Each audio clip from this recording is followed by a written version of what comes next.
How to Train Your Dragon 2 takes place 5 years later, and that means that dragons are now fully integrated into the lifestyle of Berk. Uh, they were enemies, now they live together, and so they've had to repurpose the island to suit that function, to make it a little more fun and a little less dangerous for everybody. So, largely led by Hiccup, there have been all sorts of ingenious updates that make that possible.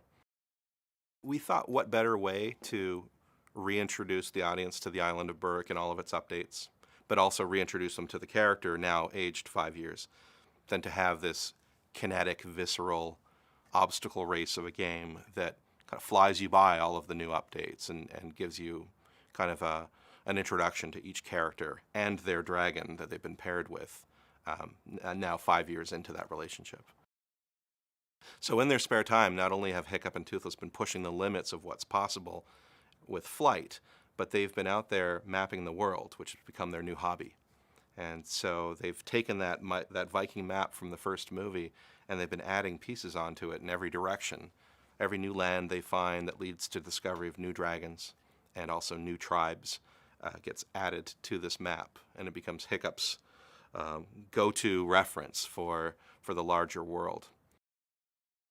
When we pick up with Astrid, it's now 5 years later, of course, and she's 5 years into her relationship with Hiccup. So we wanted to create the sense that these two they're pals, they are explorers. She's as much a contributor to the map as Hiccup has been.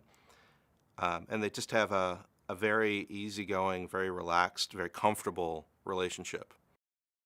One of the concepts behind the second installment was that we would not only start 5 years later, but we would also introduce characters that are 5 years older, which was a challenge for us on a design front to retain the charm and appeal of each character, but give them a significant boost in age.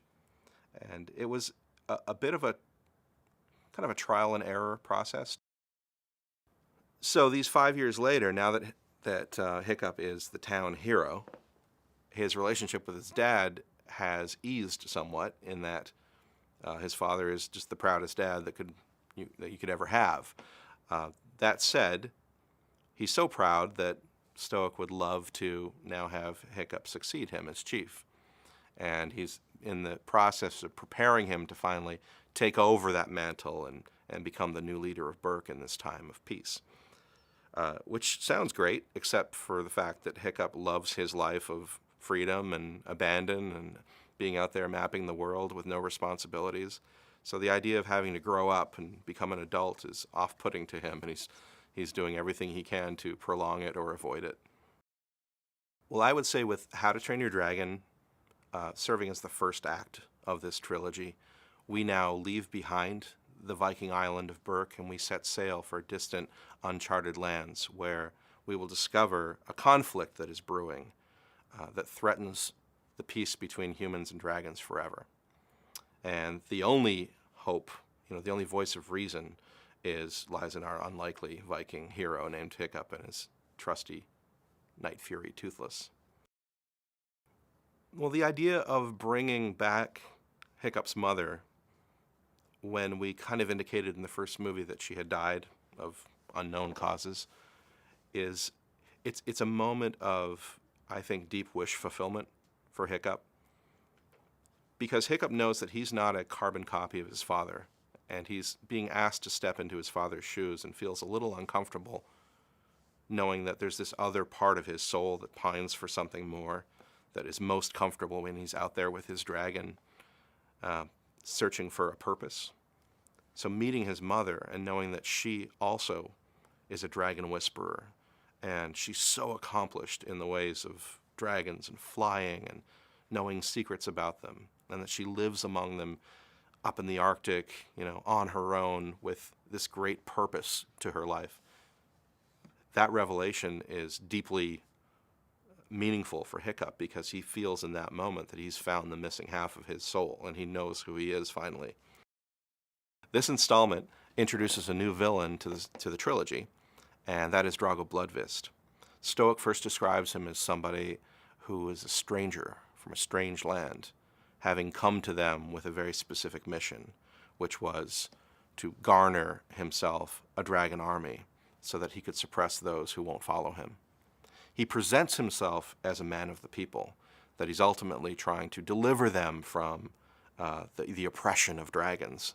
But in reality, and Hiccup sees this fairly quickly, he's just acquiring a dragon enemy that he can use to his advantage.